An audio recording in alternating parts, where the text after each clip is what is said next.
परीक्षित जी ने जब अपना भंडार खोला और उस भंडार में जरासंध का मुकुट था। जब भीम जी ने जरासंध के 2 टुकड़े किए थे तब उसका मुकुट भीम जी अपने भंडार में ले आए थे।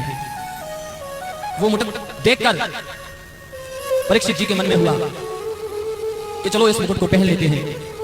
भले ही वो जीता हुआ धन था पर था तो किसी और का। उन्होंने जैसे ही वो मुकुट अपने शीश में धारण किया और शीश में कलयुग उनके प्रवेश हो गया। आगे चलने लगे।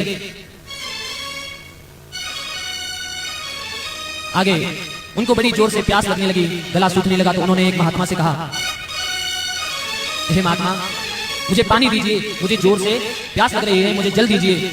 परीक्षित जी ने ऐसे ही 2-3 बार उनसे जल मांगा, परंतु वे महात्मा तो अपने ध्यान में मग्न थे, अपने तप में मग्न थे। परीक्षित जी ने सोचा कि ये मेरा अपमान कर रहे हैं और परीक्षित जी ने सर्प उठाकर मरा हुआ उन महात्मा के गले में डाल दिया। और गले में डालने के बाद भी वे महात्मा अपने ध्यान में ही थे, उनको कुछ आभास नहीं था।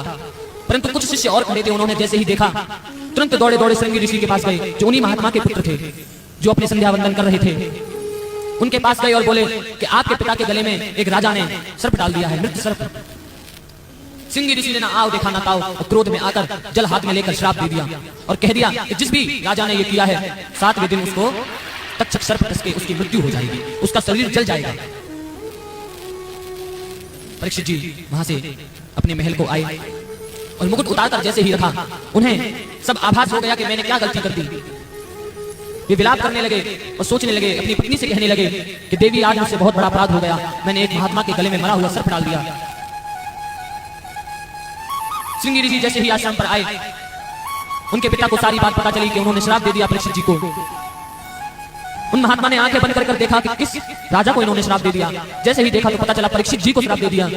तब वे कहने लगे कि हे श्रृंगी, तुमने तो ये बड़ा अपराध कर दिया। जिस राजा को तुमने श्राप दिया है वो कोई ऐसा वैसा राजा नहीं है।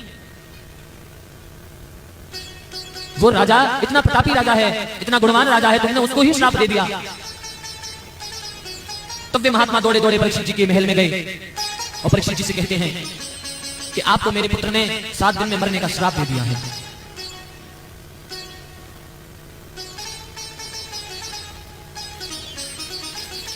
ये सुनकर परीक्षित जी बड़े भयभीत हो गए और उनसे कहने लगे